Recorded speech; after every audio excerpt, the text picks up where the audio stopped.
En préambule, on va faire un petit exercice et on va vous demander de tous vous lever dans la salle, de rester debout, s'il vous plaît. Et voilà Monsieur Anonymous qui arrive.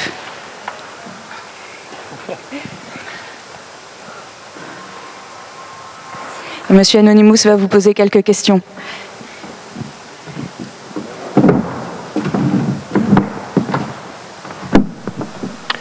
Bonjour. Que tous ceux qui utilisent un gestionnaire de mots de passe peuvent s'asseoir. Que tous ceux qui chiffrent leurs données peuvent s'asseoir.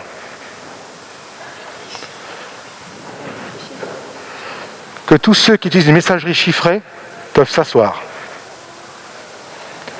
Que tous ceux qui utilisent un mot de passe différent pour chacun de leurs comptes sur Internet peuvent s'asseoir. Pour les autres, vous êtes gravement en danger, je vous invite à vous asseoir. Je suis inventeur de systèmes en cybersécurité physique. On va dire la cybersécurité physique, la cybersécurité standard, c'est-à-dire qu'on développe des solutions hardware pour sécuriser les données. Aujourd'hui, j'ai inventé un système qui est commercialisé à partir du 24, c'est-à-dire depuis hier, une solution hardware qui n'utilise ni connexion Internet, ni base de données. Tout est fait électroniquement. Il fallait trouver une solution pour les cybercriminels qui sont toujours hyper connectés, qui peuvent attaquer des systèmes à n'importe quel moment. Je leur propose une solution très simple. Je fais comme eux, je suis anonyme. Ça me permet en fait tout simplement de vous rendre vous aussi anonyme pour pouvoir lutter contre toute forme de cybercriminalité. Attaque distance, attaque de l'homme du milieu, toute forme d'attaque, et on continue à développer les solutions de façon à ce que, à aucun moment, tout ce qui est extrêmement sensible soit dans les bases de données extérieures, clés privées, clés de chiffrement et autres. C'est ma réponse aux cybercriminels qui font énormément de victimes. Pour ceux qui n'ont pas les sécurités, je vous invite à lire les préconisations de l'ANSSI. Mais franchement, il faut vraiment vous sécuriser parce que les dangers sont extrêmement importants. Et les dommages sont très importants. Alors ma réponse aux cybercriminels, je vous invite à essayer d'attaquer mon système. Mais tous ceux qui vont essayer vont avoir des gros problèmes. Parce que, tout simplement, nous ne sommes ni sur Internet. Et aujourd'hui, j'ai mes clés de chiffrement sur moi. J'ai tout ce qu'il faut sur moi. Et c'est physique. Donc voilà. Si vous avez 5 minutes après pour voir qu'on fait, on est en face. Mais la réponse aux cybercriminels, c'est vous rendre vous-même anonyme. Et suivre les préconisations que, ici, on va vous préconiser pour tout ce qui est lié à la sécurité de vos données. Extrêmement important. Merci de m'avoir écouté et à très bientôt peut-être sur le stand. Merci.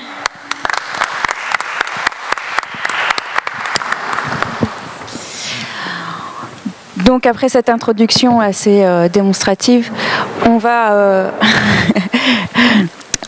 vous dresser un petit panorama effectivement de l'actualité de l'année sur le RGPD et toutes les réglementations qui ont impacté la montée en puissance au niveau sécurité. Vous avez devant vous un panel donc, de professionnels qui, de manière directe, ont participé au sein de leur structure à la conformité et à du RGPD au niveau sécurité. Mais en premier lieu, qu'est-ce que cette obligation de sécurité dans le RGPD qui est à la fois floue et à la fois très très prégnante, puisque si vous ne êtes pas en sécurité, vous avez systématiquement une amende de la part de la CNIL, et ce depuis 40 ans. Donc, le RGPD fixe un cadre très large puisqu'il demande à chacun d'être en sécurité en fonction et de manière proportionnelle à sa structure, en fonction des données qu'il gère, et doit prendre des mesures adaptées et pertinentes. Une fois qu'on a dit ça, on a tout dit et puis il faut faire le reste. On arrive sur des métiers qui peuvent être plus ou moins techniques et comme on vient de vous le présenter, tout le monde peut être hacké. Donc on va se servir de référentiels qui vont vous être présentés. Bonjour, donc moi c'est Frédéric L'Enfant. Quand on parle de mesures de sécurité, effectivement l'article du RGPD qui parle de mesures de sécurité, ça reste très vague. Ce qui est intéressant, c'est d'aller un petit peu plus loin. Et alors la CNIL est quand même fourni un certain nombre de documentation, et notamment ils ont fourni une petit fascicule là sur les mesures de sécurité, et puis on s'aperçoit que l'ensemble des thèmes qui vont être abordés, qui vont correspondre à des mesures de chiffrement, à des mesures de contrôle d'accès logique, physique, etc. Il peut y avoir tout ce qui est protection des sites web, tout ce qui est mesures de sécurité avec la gestion des personnels, la gestion des incidents, etc. Enfin, donc il y a tout un tas de thèmes, et ces thèmes-là, on va les retrouver déjà dans l'ISO 27001, donc tout ce qui est mesures de sécurité classique. Donc il n'y a rien de nouveau au soleil, en fait, c'est simplement la mise en application d'un certain nombre de référentiels qui existent déjà, que l'ANSSI a déjà fourni avec tout un tas de documentation également. Simplement après, c'est qu'il faut les mettre en application, les mettre en œuvre. Et c'est là-dessus où, jusqu'à présent, on faisait preuve de bonne volonté. La grosse différence maintenant, c'est que là, il y a une obligation légale. Et cette obligation légale, elle va avoir une influence directe à partir du moment où il y aura un incident de sécurité, avec des obligations de déclarer les incidents de sécurité liés aux données personnelles. Et à partir du moment où on n'aura pas mis en place un certain nombre de mesures de sécurité de base, en fait, il y aura un impact immédiat en termes justement d'impact risque juridique qui seront abordés par la suite. Donc, voici Frédéric L'Enfant qui va maintenant vous présenter plus particulièrement l'expérience qu'il peut vivre au sein de son entreprise Continental Service, puisqu'il est spécialiste des cybermenaces et de la protection des données. Oui. En fait, ce qui est intéressant dans mon métier là, c'est que j'ai un pied en fait côté cybermenace, plutôt sur une approche analyse de risque. Donc encore une fois, il n'y a rien de nouveau au soleil. On va plutôt partir sur une approche sur la gestion des risques pour déterminer quels sont les éléments essentiels à protéger. Et puis décliner ça sur au-delà du risque pour l'entreprise, comme c'était auparavant sur les analyses de risque classiques. Là, c'est également déterminer les menaces typiquement liées à l'individu, à la protection des données personnelles. Donc c'est deux types de menaces un peu différentes, mais l'approche reste la même.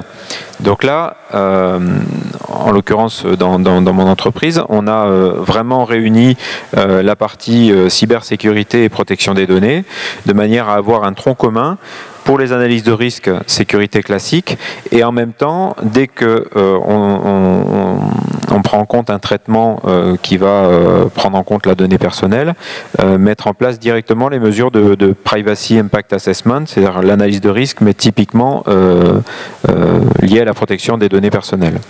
Donc on va aborder la même logique d'analyse de risque avec deux focus, un focus typiquement sécurité informatique et un focus lié à la privacy.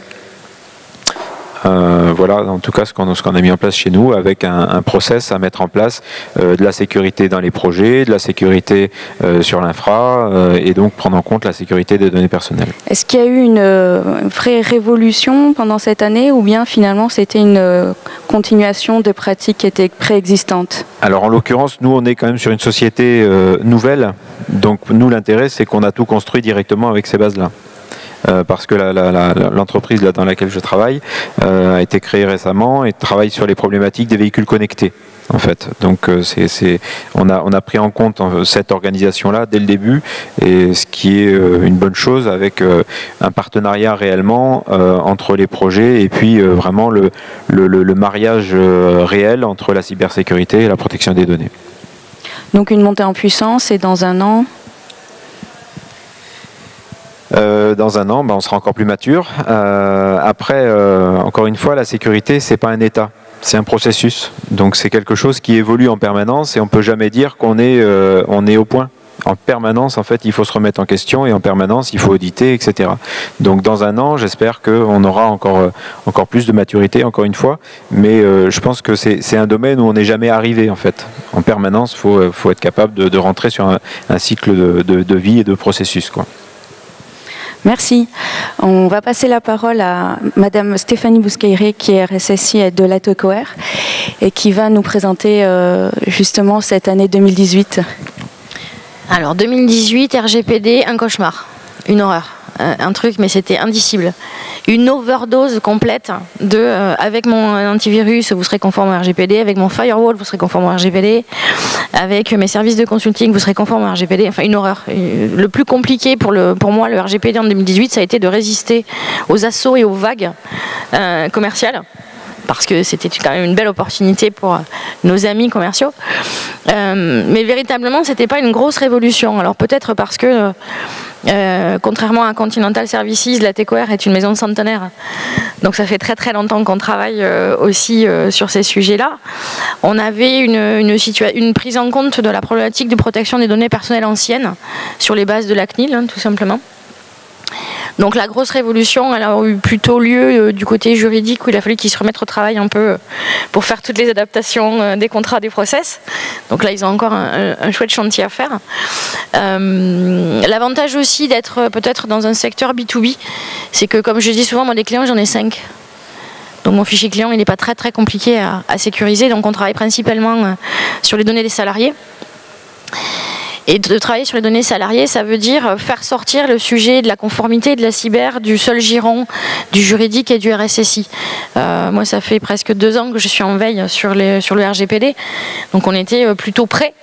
Ce qui a été un peu plus compliqué, ça a été d'aller au-delà juste des métiers nativement habitués à traiter de la compliance, de la conformité, et d'aller vers le métier lui-même. Parce que pour moi, le RGPD, la grosse révolution, ça a été d'expliquer à des gens du métier, à des DRH, à des gens du marketing, à des gens du sales, qui devenaient responsables de quelque chose qui était presque abscon pour eux, quoi. Ça a changé quelque chose ? Ça, fondamentalement, non. On est encore aujourd'hui en phase d'acculturation. Alors on a acculturé très très vite les gens qui étaient vraiment porteurs de traitement de données à caractère personnel, je dirais un peu sensibles au regard des PIA qu'on avait pu faire. Mais comme toutes les entreprises, je dirais que les gros points sur lesquels il faut porter l'attention, c'est tout ce qui est autour évidemment de la donnée salariée avec les services RH, les services de paye. Peut-être une attention particulière sur tout ce qui va être données de santé et de visite médicale. Tout simplement parce que ce sont des données elles, qui peuvent être, qui sont classifiées sensibles, hein, disons-le, et qui, pour la plupart des sociétés, sont externalisées. Très peu de sociétés aujourd'hui ont encore la chance d'avoir un service médical au travail interne. Et nous, ce qu'on a découvert, c'est que la maturité de nos partenaires en la matière était, comment dire, grandement perfectible, ça passe ça, alors que ce sont des sociétés dont c'est le cœur business.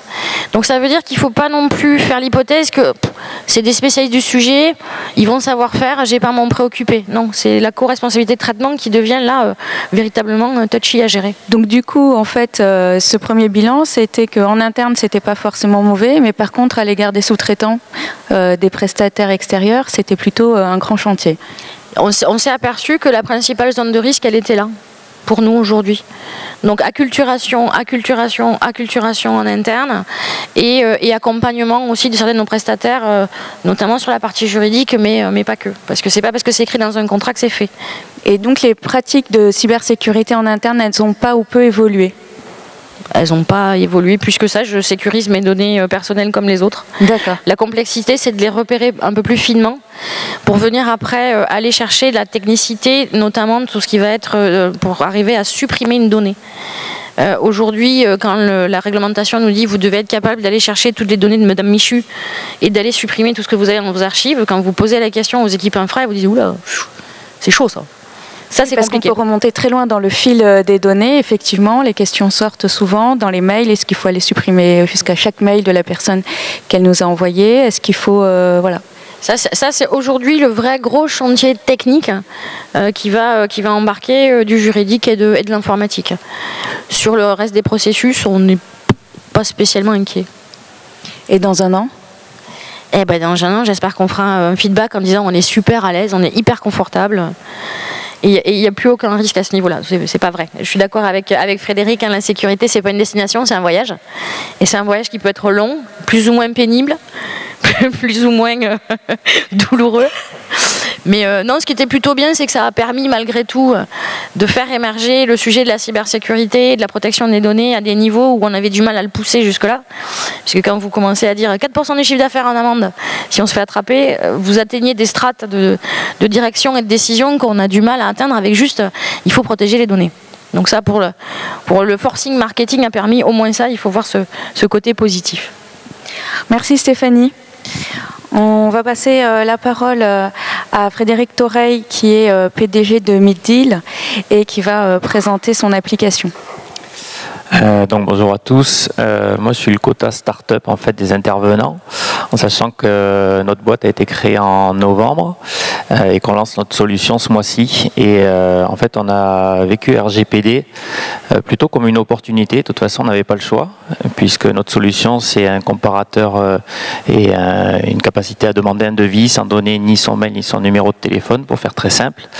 Et pour ça, il fallait arriver à convaincre des partenaires professionnels qui, eux, étaient en plein bouleversement RGPD, puisque depuis mai dernier, tout le monde s'est réveillé. On aurait dit qu'ils n'avaient jamais entendu parler auparavant. Et contrairement à Frédéric notamment, une filiale de Continental qui doit faire 40 ou 50 milliards d'euros de chiffre d'affaires par an, nous on a commencé avec nos petits moyens. Aujourd'hui on est 6 et donc on n'a pas eu la capacité à avoir un RSSI, si je le prononce bien, un DPO internalisé, on a pris le parti d'externaliser. Et en fait ce que je me suis rendu compte, puisque dans ma vie d'avant il n'y avait pas RGPD, j'avais pas été confronté à ça du moins, et puis j'avais une orientation très business et j'étais assez étonné de voir notamment lorsqu'une personne dans mon métier d'avant, toujours pareil, devait monter un dossier de crédit. Eh bien, on voyait des bulletins de salaire qui circulaient, il y avait des commentaires qui étaient faits sur un avis d'imposition, sur monsieur et madame X qui sont en fait pas mariés, enfin voilà. Des tas de choses qui m'avaient toujours surpris, et en fait, RGPD, je pense que ça a permis de se poser les bonnes questions et d'avoir des process en fait un petit peu comme ISO. Tout à l'heure, j'entendais parler de continuité. Moi, j'ai été élevé à la méthode ISO, parce que je travaillais pour des marques allemandes. Et en fait, RGPD, sécurité informatique, je pense que c'est ça, c'est avant tout du bon sens. On n'a pas besoin d'être une entreprise très structurée avec d'énormes moyens. C'est surtout l'humain en priorité. Alors aussi bien pour la protection des données que pour les mots de passe. Tout à l'heure, une intervention toute simple de dire la première défaillance, c'est quoi? C'est un mot de passe qu'on écrit toujours le même. C'est un document sur lequel on ne prête pas forcément attention, qui n'est pas tout simplement broyé et qui est jeté dans une poubelle de façon classique. En fait, des choses tout à fait simples, quoi. Et du coup, quels moyens vous avez mis en œuvre pour vous mettre en sécurité? Alors, côté sécurité, on a fait appel à un prestataire externe, un pro de la cybercriminalité, un ancien gendarme, pro cybercriminalité, qui a audité notre solution, qui est venu nous aider à co-construire une solution qui soit la plus fiable possible, avec des moyens somme toute limités.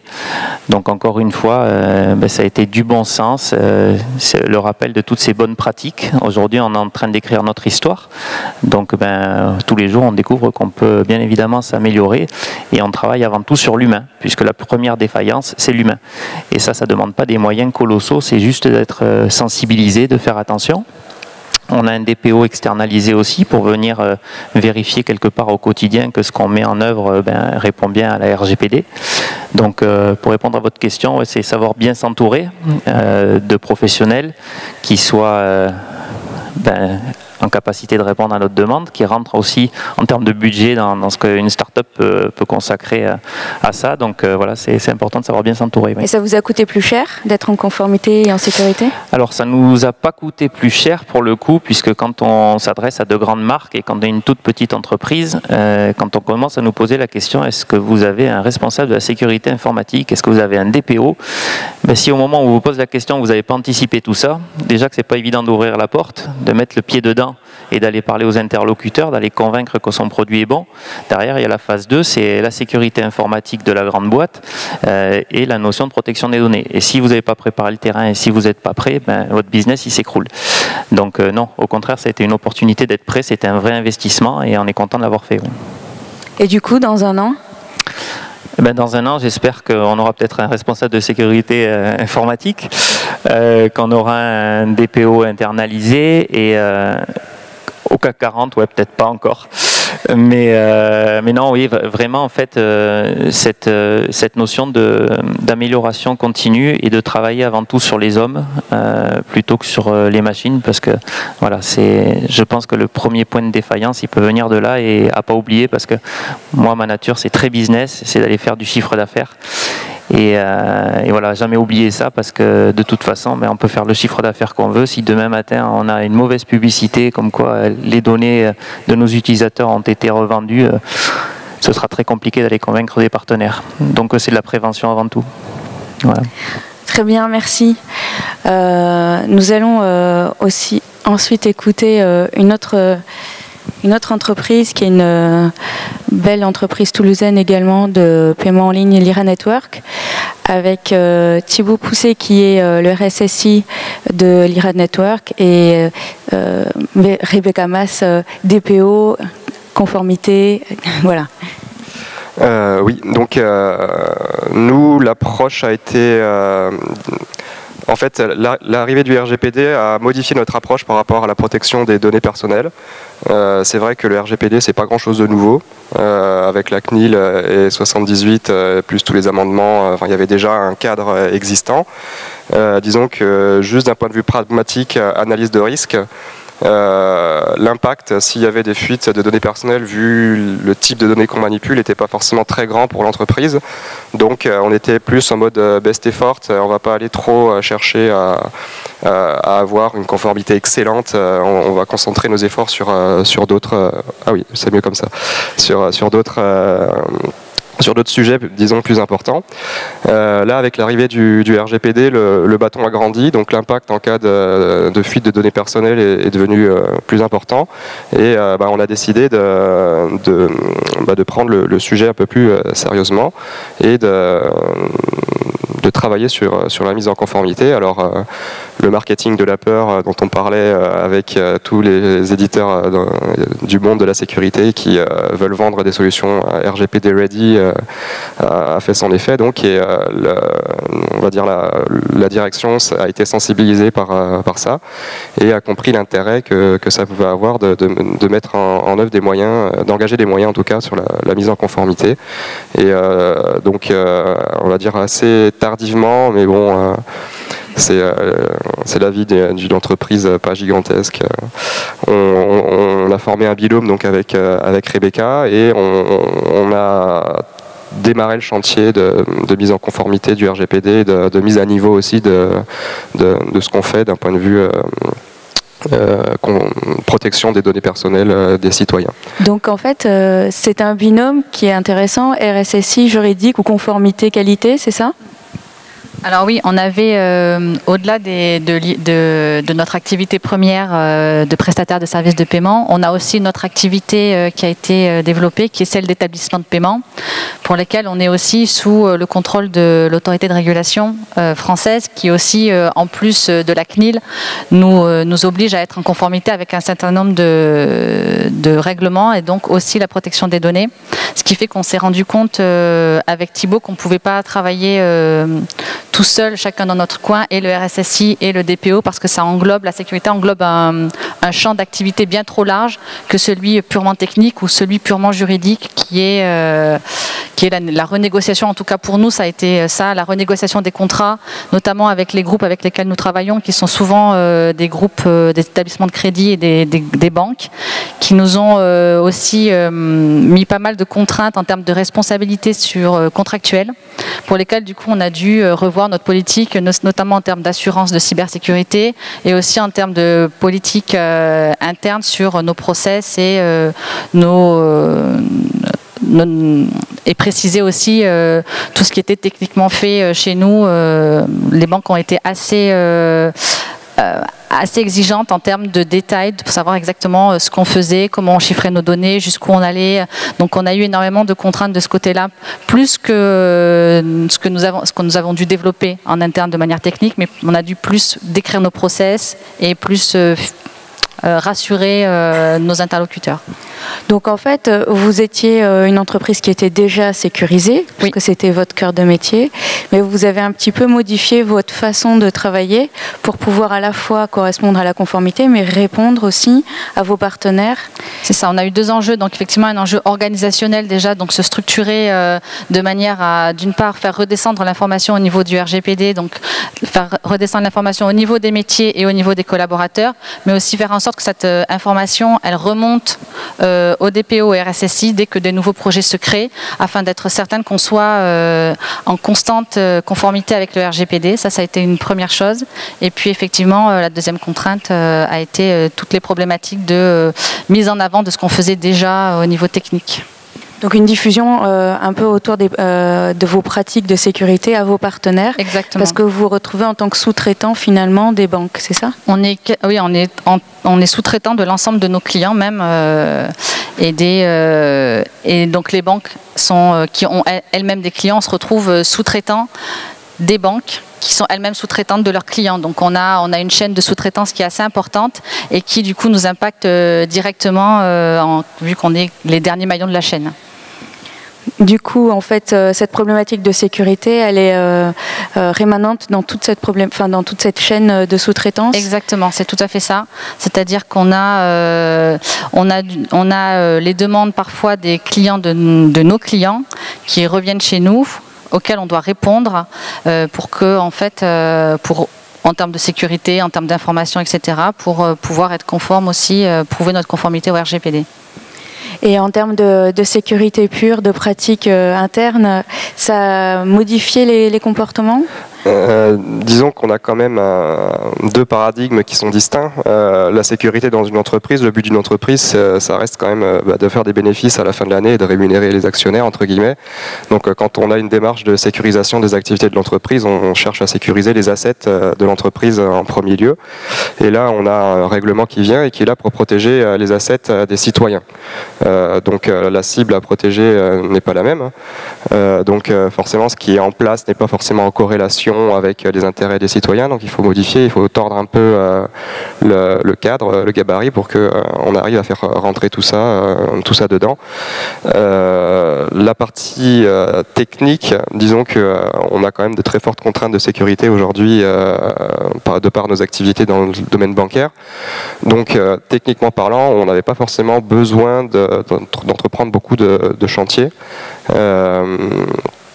Et on a considéré que l'aspect plus risque juridique était le plus important à couvrir en premier, parce que c'est au final ça qui était le plus dangereux pour nous. Les chantiers techniques de sécurisation vont arriver. On n'en a pas encore eu besoin d'en mettre en place. On en pressent quelques-uns arriver, notamment sur la suppression des données personnelles, qui est un vrai cauchemar à gérer techniquement.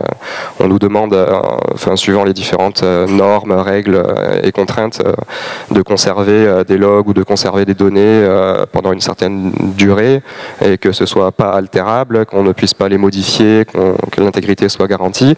Et les supprimer, c'est pas forcément intégré dans le process d'aller prendre un grand fichier et puis d'aller supprimer un petit truc dans le grand fichier. Donc ça, c'est le genre de chantier technique à aborder. Je pense qu'il n'y a pas grand monde qui aujourd'hui l'a correctement traité. Et c'est un vrai défi pour les années qui viennent, en fait, parce que je ne suis pas persuadé qu'en un an on puisse faire les modifications architecturales dans des vieux systèmes qui permettent de maintenir ces systèmes en opération et de supprimer des données de résidents européens en appliquant le RGPD.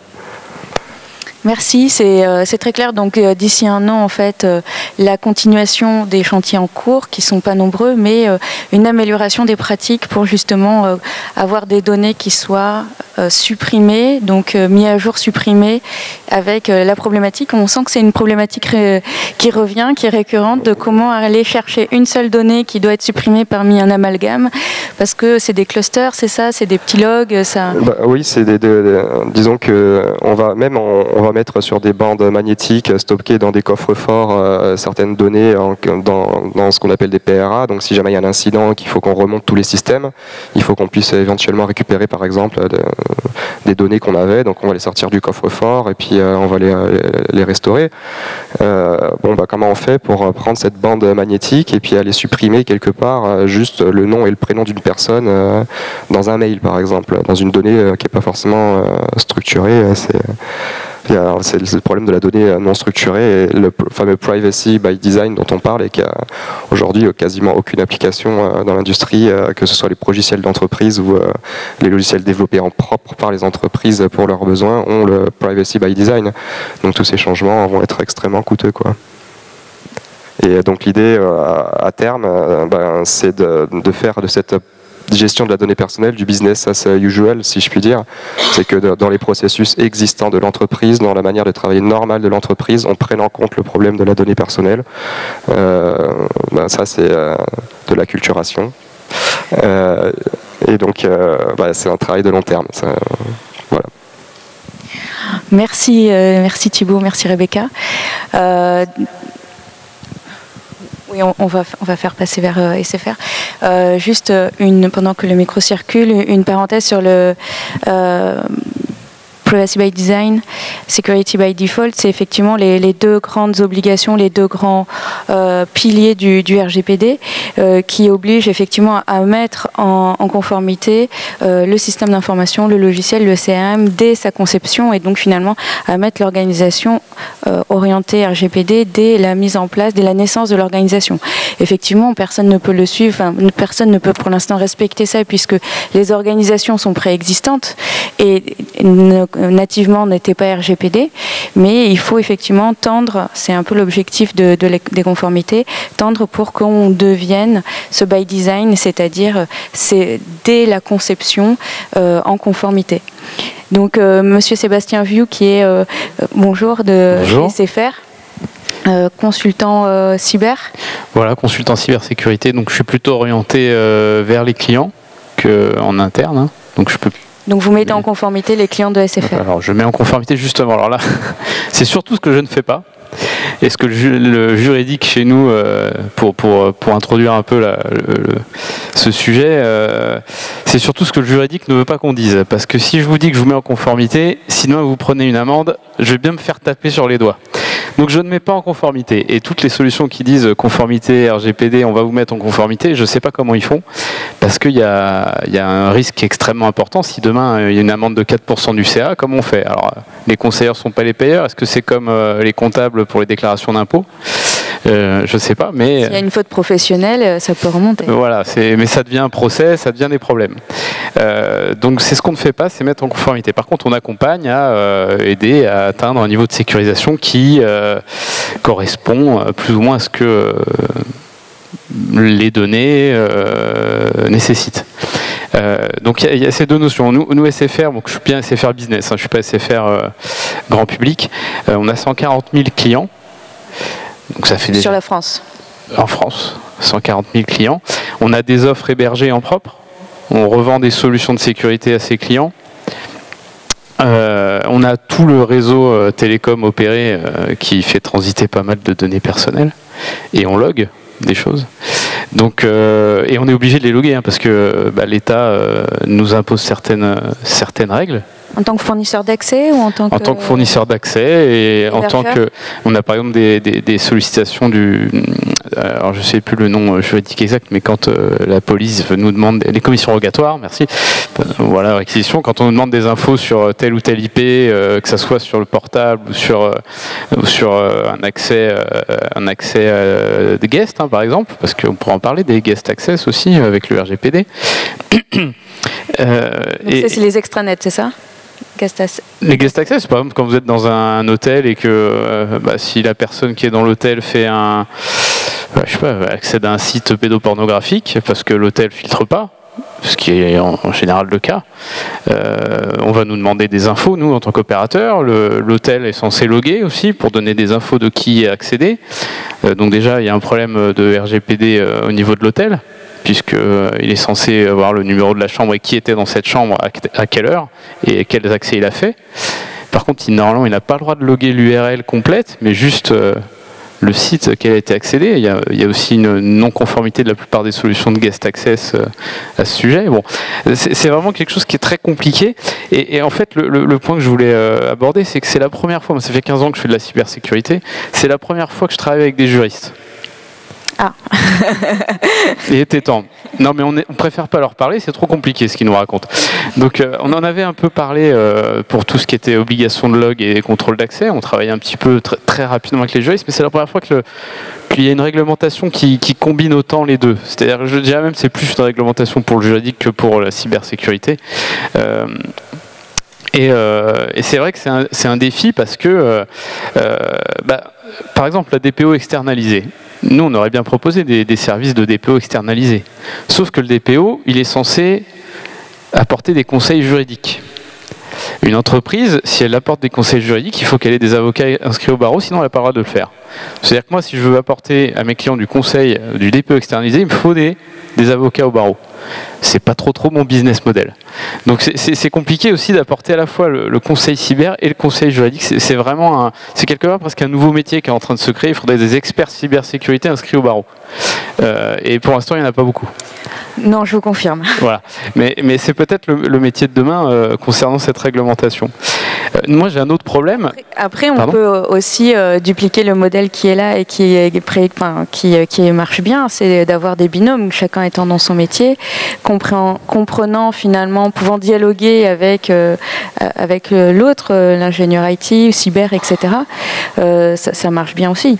Ça marche bien aussi, mais bon, ça évolue et je pense qu'il y aura une fusion des deux à un moment donné. Ça ne m'étonnerait pas. Là, après, là, on est dans la prospective. L'autre point qui peut être intéressant de noter, c'est que nous, en tant que fournisseurs de solutions de sécurité, on propose des équipements et nos clients nous demandent s'ils sont conformes à RGPD. Donc nous, on a un travail vis-à-vis de nos fournisseurs qui vont être israéliens, américains, chinois, quand on vend du Huawei, du Palo Alto, du Checkpoint, qui ont des solutions cloud où il y a une partie de l'administration des logs qui peut être dans le cloud. Il y a un vrai challenge parce que ces gens, ils sont soumis au Cloud Act, ils sont soumis aux règles chinoises. Mais si ils ont des données de ressortissants de l'UE, ils sont aussi soumis au RGPD. Oui, les Chinois, ils sont très très attentifs au RGPD. Non. Les Américains aussi, oh là là, RGPD, oh là là, j'ai peur. Non, mais ils sont peut-être très... En fait, on serait étonné de savoir qu'effectivement, parce que c'est un atout concurrentiel aussi, c'est un marché qui est de 600 millions de consommateurs, donc ils peuvent que passer par le RGPD, même s'ils ne le respectent pas, ils sont obligés de faire semblant. C'est vrai. Et du coup, c'est l'apparence de... Voilà. Et nous, dans notre rôle, on essaye aussi de vérifier ce qu'ils nous disent pour apporter à nos clients des solutions qui sont vraiment, en tout cas, pas RGPD non compliant. RGPD non compliant ? Qui ne sont pas RGPD non compliant. Je ne vais pas dire qu'elles sont compliant parce que c'est trop risqué de dire ça, mais qui au moins essayent de respecter à minima la réglementation. Et du coup, comment vous proposez ce type d'accompagnement, de l'accompagnement auprès de vos clients ? Vous faites vraiment un audit de sécurité en premier ou comment ça se passe ? On a plusieurs façons. Soit on fournit des solutions technologiques et là on a nous un travail de vérifier qu'elles sont conformes, qu'elles sont applicables en amont. Soit on a effectivement une activité d'audit pure où là on est plus dans auditer les process qui se fait et comment on peut élever le niveau pour arriver à un meilleur respect de la réglementation. Et il y a d'autres choses à dire si vous voulez. Mais... Oui, allez-y. Voilà, non, c'est vrai que étant conforme à la législation sur l'informatique et la liberté, il n'y a pas eu beaucoup d'upgrades techniques. Je reprends ce que vous disiez. Hein. Techniquement, ce n'était pas un problème. Par contre, au niveau process, obtenir le consentement de nos 140 000 clients sur le fait qu'on va traiter leurs données personnelles, parce que évidemment on est opérateur, on les traite. Et puis quand on opère des solutions pour nos clients, est-ce qu'on est sous-traitant, est-ce qu'on est co-traitant ? Parfois c'est ambigu. Et c'est ces mêmes clients qui nous demandent dites-moi ce que vous faites de notre donnée personnelle. On a eu beaucoup ça. Je dis mais non, moi je suis sous-traitant, c'est à vous de me dire ce que je dois faire de données personnelles. Ils ont un peu retourné le schéma. Et ça c'est dit j'en fais ce que vous voulez moi de données personnelles. Et ça c'était pas évident. Et c'est notre plus gros travail, c'est le côté vraiment traiter la masse. Qu'a apporté cette réglementation, la masse de clients qui voulaient vérifier qu'on était conforme, qui nous demandaient des choses. C'est plus une notion de traitement de masse d'infos juridiques où on n'était pas prêt en termes de ressources humaines. Et est-ce que ça a changé la relation client ? Non. de notre point de vue, non, ça n'a pas... Parce que c'est une crainte aussi parfois de se dire, justement, on va parler de certaines choses, en fait, finalement, dont on ne parle pas. Enfin, jusqu'à présent, on ne parlait pas de la gestion des données, on ne parlait pas de la sécurité, on faisait confiance, on allait dans tel cloud auprès de tel opérateur, on ne se posait pas forcément des questions aussi techniques. Oui, et du coup, c'est vrai qu'il y a eu, à un moment donné, cette question-là de se dire, si on va titiller l'opérateur, si on va titiller le prestataire avec lequel je travaille d'habitude, peut-être que je vais avoir une relation qui va être altérée. Voilà, et ça peut être réversible, peut-être qu'avec mes clients, les choses pourraient être modifiées. Ouais, je voulais ajouter par rapport à ta question précédente, effectivement par rapport aux consommateurs, je pense qu'il y a quand même une évolution. Il y a déjà les dernières affaires là, de Cambridge Analytica qui ont mis, enfin en plus c'est arrivé au bon moment avec la mise en application du RGPD. Est-ce que c'était pas fait exprès? J'en sais rien, mais en tout cas c'est vraiment arrivé en même temps. Donc il y a déjà une prise de conscience qui est plus importante. Et je reviendrai. Nous en gros on est en train de construire des services du futur. Donc dans cet objectif-là, donc en fait, la voiture telle qu'on la connaît à l'heure actuelle, dans 10 ans, ça sera plus du tout la même manière de fonctionner. Il y aura des nouveaux services qui vont arriver avec toute cette connectivité liée au véhicule. Donc par rapport à ça, on a pris en compte on a mis en place des enquêtes justement pour identifier quelles étaient les problématiques des consommateurs pour ce type de service-là, en prenant bien sûr la donnée en fait au cœur du métier. Et typiquement, ce qui ressort, c'est la notion de confiance auprès de l'opérateur. Ça, c'est essentiel. Et puis la transparence, c'est-à-dire comprendre ce qui va être fait avec ces données. Ça, c'est essentiel. Et après, le troisième point, effectivement, c'est la sécurité des données. Mais la notion de confiance, elle est essentielle. Donc je pense que par rapport à ça, dans la prise de conscience de la population, en fait, des problématiques de données personnelles, la première étape, c'est effectivement, auparavant, en fait, on ne tenait même pas compte de toutes ces données, mis à part quand on était un peu déjà dans ce milieu-là, où ça fait des années, enfin voilà, encore une fois, il n'y a rien de nouveau, mais pour gérer la population en général, elle ne se souciait pas de ces données. Avec ce nouveau règlement européen, avec les scandales qui arrivent, avec toutes les fuites de données qui sont de plus en plus médiatisées. D'ailleurs, pour un petit rappel, les fuites et donc tous les incidents de sécurité, à la base, c'est pas forcément ciblé sur une entreprise. Tout ça, c'est des robots automatiques dans le monde, dans l'Internet, qui vont scanner l'Internet complètement et qui vont faire un peu. Alors, souvent, j'emploie cette analogie-là. C'est les cambrioleurs qui vont faire toute la rue pour vérifier s'il y a une porte qui est ouverte. Et s'il y a une porte qui est ouverte, eh ben, ils vont rentrer, et ils vont voir ce qu'il y a à l'intérieur. Là, c'est la même chose, sauf que ça peut être fait à l'autre bout du monde, et tout ça, c'est automatisé. Et il y a des scans en permanence, en fait, sur nos systèmes, et si on n'a pas une sécurité périmétrique ad hoc, ben, c'est là où ça va rentrer. Et à l'heure actuelle, la plupart des incidents de sécurité, en tout cas des fuites de données qui ressortent, la plupart du temps, c'est ça. C'est une espèce des robots automatisés qui vont regarder, et puis il y a un mauvais paramétrage sur le serveur qui fait qu'il y a une porte qui est ouverte, on va récupérer les données qui sont dedans, et puis bah, si après on peut les revendre sur le dark web ou même sur autre chose, ou même on les met sur BaseBin, et puis du coup là on crée un incident de sécurité. La plupart des fuites de données qui apparaissent à l'heure actuelle, on est plutôt dans ce schéma-là. Après, on a aussi la partie beaucoup plus ciblée sur des APT, etc. Mais voilà. Donc tout ça pour revenir sur cette notion de confiance maintenant auprès des opérateurs, qui apparaît essentielle en tout cas par rapport aux nouvelles attentes, je dirais. Et du coup, cette notion de confiance, elle est gérée comment au niveau de la cybersécurité de votre côté ? Parce qu'il y a un deuxième principe, donc là j'avance un peu, c'est le Security by Default. Effectivement, dans les préconisations de la CNIL pour les véhicules connectés, le Security by Default, c'est notamment pour la géolocalisation. en termes de véhicule, c'est ne pas être géolocalisé par défaut et, si le consommateur le demande, activer la géolocalisation. Oui. Ce qui fait que pour un véhicule connecté, pour faire un suivi alors qu'on va être géolocalisé, ça peut devenir contraignant à des moments, où on fait une acceptation générale dès le démarrage. Enfin voilà, ça peut. Pour une application, c'est pareil. Si on a un Uber, tout d'un coup, on nous demande si on accepte d'être géolocalisé. Ça peut être paradoxal de savoir est-ce qu'on veut être géolocalisé alors que le service propose effectivement comme centre même de l'activité de la géolocalisation pour avoir un véhicule pas loin. Enfin. Encore une fois, ça c'est un peu le même principe que sur les téléphones. Pour utiliser un service qui nécessite la géolocalisation, vous avez le petit message qui indique voilà, si vous voulez consommer ce service-là, vous devez accepter forcément cette donnée-là.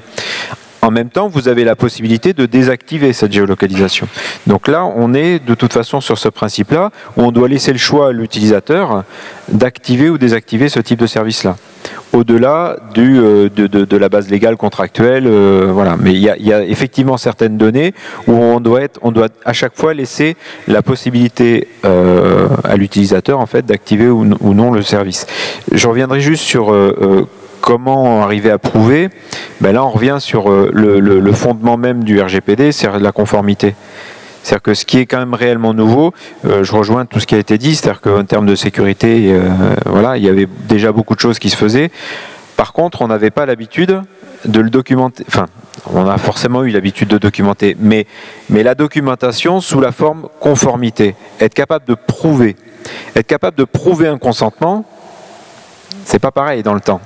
Être capable, par exemple, sur la géolocalisation, dire là je veux plus, là je veux plus, avoir les tronçons qui disent que dans ce moment-là, le consentement était bien donné par l'utilisateur, il faut être capable de le garder, de le tracer, de le sécuriser, de garder l'intégrité de cette information-là.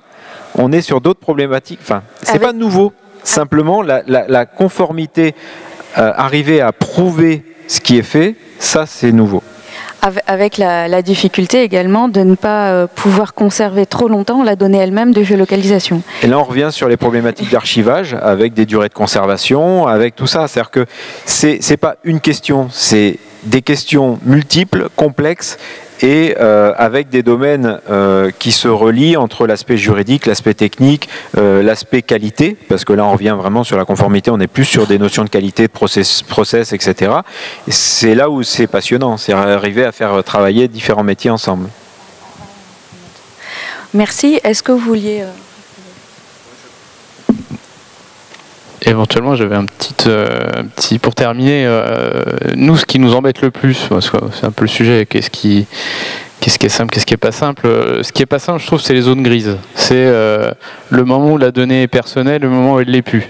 Par exemple, quand on traite des IP, alors vous allez me dire, l'IP c'est une donnée personnelle. Alors pas toujours a priori. À quel moment aussi le consentement est nécessaire ou pas. C'est quand on commence à traiter la donnée, si on la traite pour optimiser un fonctionnement technique, est-ce qu'il faut un consentement ou pas pour rendre un service plus performant? Est-ce que si on l'utilise un petit peu pour, par exemple, on pourrait l'utiliser on pourrait sécuriser par défaut notre infrastructure, mais du coup on traite la donnée personnelle d'une certaine façon. Est-ce qu'on a le droit de le faire? Est-ce qu'on n'a pas le droit de le faire? C'est toutes ces zones grises qui sont très délicates parce que le législateur là, n'y a pas pensé, parce que le texte est mine de rien, pas forcément, ça reste un texte de loi soumis à interprétation et une vision juridique. Donc c'est vrai que nous, ça nous pose énormément de problèmes. Je vous cite un exemple concret. Il y a des solutions d'hyper-réputation. Techniquement, ça veut dire, je pense qu'il y en a quelques-uns qui connaissent, hein, peut-être pas dans la salle. L'hyper-réputation, c'est je télécharge une base de données et je sais que telle IP, elle est notée comme étant dangereuse. Bon, l'hyper-réputation, est-ce que c'est de la donnée personnelle ou pas? Alors j'ai posé la question au fournisseur, ils me disent non, c'en est pas parce qu'on n'est pas capable de retracer la personne derrière cette IP.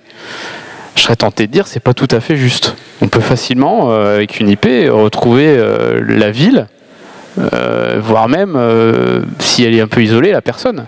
L'IP est considérée quand même, de jurisprudence un petit peu ancienne, comme une donnée personnelle. Ça dépend, ouais. Et effectivement, ça dépend laquelle, mais le problème de la jurisprudence, c'est que... On ne sait pas ça. L'IP en interne de la boîte, oui. L'IP public. Donc l'IP public qui tourne, effectivement, ça peut pas être une donnée personnelle, mais néanmoins, on peut quand même arriver à reconstituer par différents éléments. Ça peut être identifiable par consolidation, etc. Voilà. En fait, il y avait des scientifiques qui ont démontré que statistiquement, avec moins de 10 rebonds, on peut arriver à reconstituer l'identité d'une personne dans le monde. Alors, il faut être vraiment très bon technicien, évidemment. Voilà, donc la question, la zone grise, elle est là. Est-ce que du coup, quand je prends de l'IP de réputation, je suis soumis à RGPD ou pas? Et j'ai pas la réponse. Moi, j'aurais tendance à dire oui, mais d'autres personnes veulent essayer de répondre. Donc, je vous remercie. On va maintenant laisser la parole à Monsieur Jérôme Morel de Madeli Ad-Hoc, qui va présenter effectivement ce que la région propose pour aider les entreprises en matière de cybersécurité. Oui, merci Alexandrine. Donc Ad-Hoc, aujourd'hui, Madeli est une marque qui disparaît, même la structure va disparaître. Alors j'ai envie de dire, peut-être réagir sur ce qui a été dit avant de vous parler des dispositifs et du positionnement de la région. Mais nous aussi, on est mode start-up. Alors c'est la boutade, hein. Mais juste pour dire, on était 23 il y a 2 ans et demi, on va être 200 à fin 2019. Une croissance forte, alors qu'il n'y a pas une vraie croissance au sens entreprise, c'est juste du rapprochement de structures. Et donc pour dire que Ad-Hoc est né de 6 structures, avec 6 systèmes d'information, 6 cultures différentes.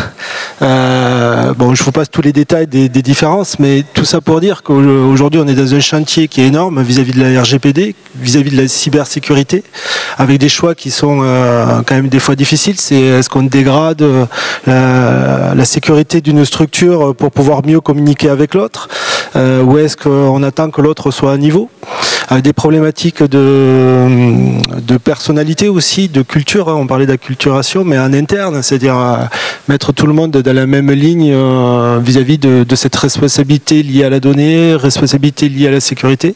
Voilà, donc tous les challenges d'aller chercher la data ou d'aller l'effacer plutôt dans les sauvegardes physiques qui sont déconnectées la plupart du temps.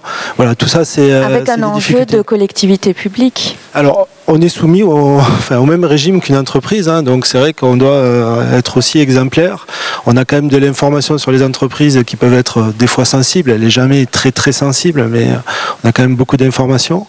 Un peu moins sur les individus, on en a un peu, mais un peu moins, sauf ceux, bien sûr, les salariés, bien entendu, hein, c'est vrai dans toutes les structures.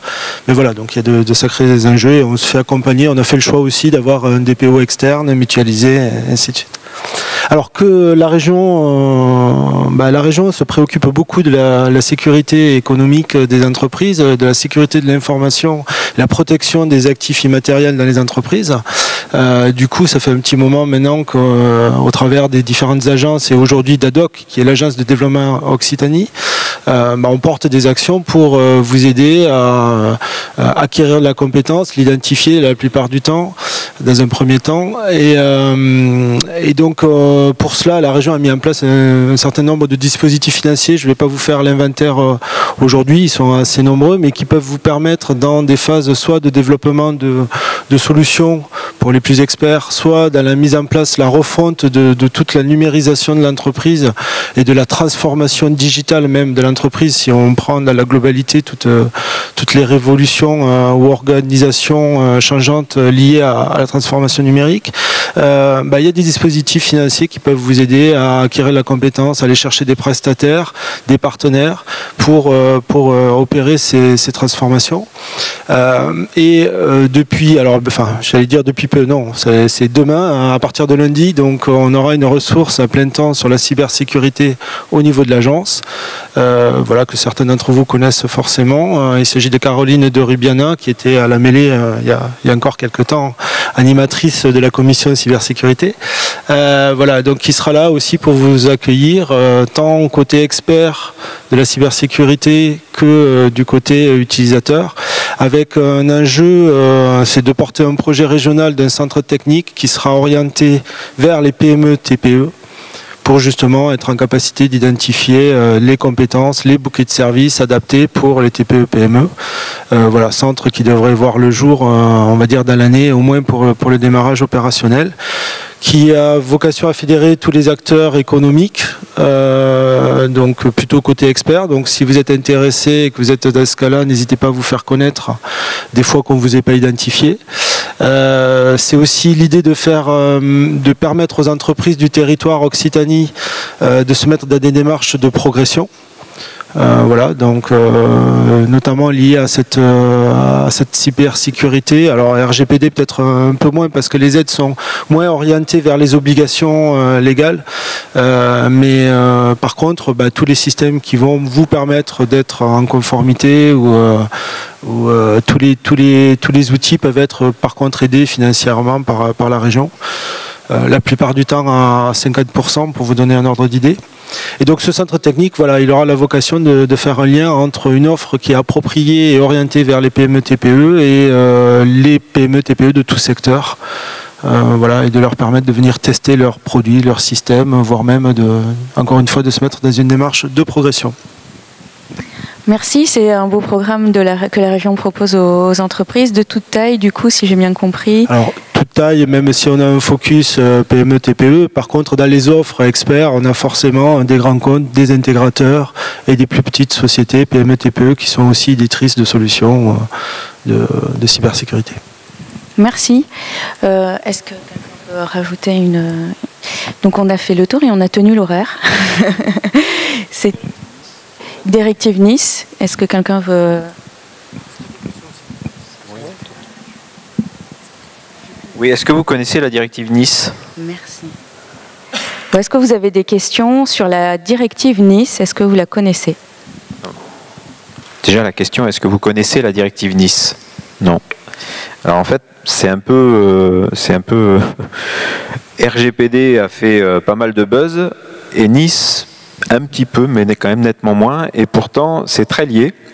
C'est une directive européenne. Alors la différence entre le règlement, la directive, je laisserai les juridiques en parler. Mais ce qui est intéressant en fait, c'est Network Information Security. Donc c'est une directive qui a été adoptée en 2016 et qui a été transposée en droit national, parce que c'est une directive, par la loi 2018-133 du 26 février 2018. Donc c'est également cette année, en début d'année. Et ce qui est intéressant, c'est que elle a 4 axes principaux. Ça va renforcer les capacités nationales de cybersécurité des États membres. Donc je dirais qu'en France on avait la chance, on était déjà un peu en avance parce que l'ANSSI était quand même est un fer de lance là-dessus. Maintenant il faut voir que dans d'autres pays européens on n'a pas le même niveau non plus de maturité en termes de cybersécurité, et surtout de ce qui est demandé, imposé en fonction des entreprises. Donc en France, on avait l'habitude d'entendre parler déjà des OIV, les opérateurs d'importance vitale. Là, on va avoir d'autres types d'organismes. Donc il y a ce premier axe de renforcement de capacité nationale de cybersécurité.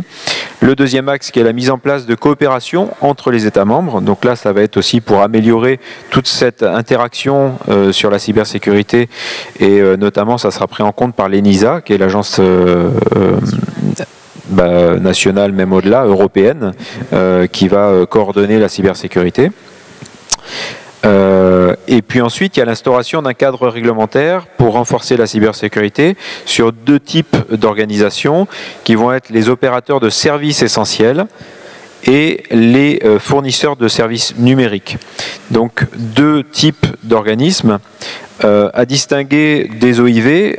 Pour revenir, les OIV, les opérateurs d'importance vitale, c'est ce qui a une importance sur la sécurité nationale, en fait. Vraiment sur le côté plus organisation, défense, etc. Voilà, lié à la LPM, la loi de programmation militaire. Là, les OSE, donc opérateurs de services essentiels, c'est plus un impact sur l'économie, en fait, du pays. Donc il y a beaucoup d'entreprises qui n'étaient pas OIV qui vont devenir OSE, et beaucoup d'entreprises qui vont devenir fournisseurs de services numériques également. Et donc là, ces organisations-là, elles vont avoir une obligation supplémentaire, ou en tout cas qui vont être en lien également avec le RGPD, mais encore une fois, de sécurité. Encore une fois, la sécurité et l'obligation de le démontrer. Voilà. Donc l'intérêt de la directive Nice, elle est quand même en lien avec le RGPD, ou toutes les organisations, ou toutes les obligations de sécurité dont on peut parler. Merci Frédéric. Donc si je peux faire une rapide synthèse, le RGPD ça a été d'abord un souci d'acculturation dans l'entreprise de la cybersécurité, des questions de mise en place dès l'origine pour les nouveaux services ou les nouvelles entreprises, des difficultés peut-être nouvelles dans la gestion finalement de la conservation de la donnée, arriver à pouvoir extraire, pouvoir aussi justifier, prouver de la collecte à la suppression de ce qui se passe là-dessus, et une relecture finalement des relations business avec les sous-traitants, les partenaires, les donneurs d'ordre, etc., ou les clients, finalement, pour arriver à prouver et à démontrer sa fiabilité et son rôle, soit le limiter, soit l'étendre, et en tout cas arriver à passer des contrats qui permettent de mettre tout ça en musique. Est-ce que j'ai bien résumé ? Voilà, je vous remercie. C'était la table ronde présentée par la Commission Sécurité de la mêlée numérique. Merci de nous avoir écoutés et bon appétit. S'il y a quelques questions, s'il y a des questions, n'hésitez pas, mais il n'y a pas de bras levés. Ah si.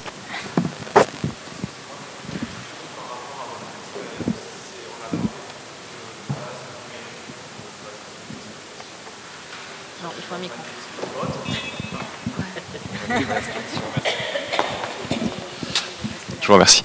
On a beaucoup parlé de bases de données numériques donc stockées sur des bandes magnétiques, sur du cloud, mais comment appliquer le RGPD à tous nos documents papier, nos contrats effectués avec nos clients, à toute cette documentation? Comment est-ce que nous avons l'obligation aussi de récupérer les consentements? Et comme tout ceci est dans des archives, comment remonter toute cette information? Est-ce que vous avez réussi à appliquer ça dans les entreprises et dans vos entreprises, et est-ce que c'est un travail encore à faire? Est-ce que nous devons numériser nos documents? Que devons-nous mettre en place pour arriver? Il n'y a pas forcément besoin de numériser ou de digitaliser des archives, parce que sinon on ne s'en sort plus. C'est pour ça que... Par contre, une archive, elle doit être détruite au bout d'un certain temps. Donc peut-être que le premier pas, ce serait de savoir quelles sont les archives qui sont vraiment nécessaires à conserver, de celles qui ne le sont pas, et passer en mode destruction pour celles qui ne le sont pas. En général, c'est 5 ans, puisque c'est le délai de prescription, ou un peu plus. Ensuite, vous avez effectivement cette notion de gestion des contrats papier, c'est ça la question. Voilà. Quand vous signez un contrat papier, ou même numérique, à partir du moment où vous signez, vous donnez votre consentement. Donc la seule chose, c'est que maintenant, il va falloir inclure des petites clauses ou des articles spécifiques par rapport à la gestion des données. Mais les contrats qui sont préalablement signés, les personnes ont nécessairement et implicitement donné leur consentement pour que le contrat soit exécuté. Et donc que les données, quelque part, soient traitées pour l'exécution du contrat. Même si c'est implicite, on ne peut pas revenir en arrière, le contrat a été signé. Si pour l'avenir, vous avez besoin de renouveler la convention, le contrat, le partenariat, il faudra dans les nouvelles conventions bien spécifier ces mentions-là. Encore une fois, ce sont des contrats qui ne vont pas gérer spécifiquement une donnée. Par exemple, ça va être un contrat avec votre prestataire ménage ou des choses comme ça. Ils ne vont pas forcément avoir pour objectif de traiter une donnée ou un traitement de données. Très bien, je vous remercie. Voilà, donc c'est du cas par cas. Très bien. Je laisse la parole. Est-ce qu'il y a d'autres questions? Oui, alors si tout le monde a faim, bon appétit.